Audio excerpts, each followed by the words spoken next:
povedlo se mi jít vzít soli a hodit sousedům na zahradu.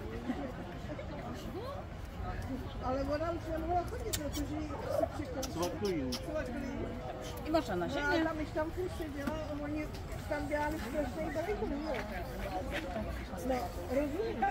No, ale já bych na myš nešála, já šánu, nahádám na Jenom mým bratrovi, ať přijede, že na terase je myš na kousávku, si vykonovou. No tak hele, já je pustím ráno, ven, jedu do práce.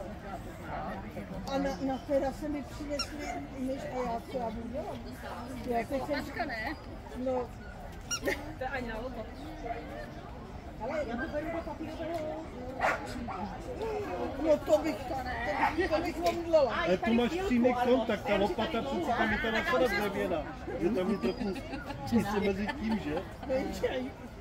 Ale ta nasada je krátká. Ale ne, přes tu terasu, já bych musela jít do toho, kde máme lopaty a krumpáče, takovýhle kde je. Já nemusím lopatku na uhlí, já musím lopatku ze světla. Jo, no, na to. Nevadí. A tam teče. Kolik by skočil? No,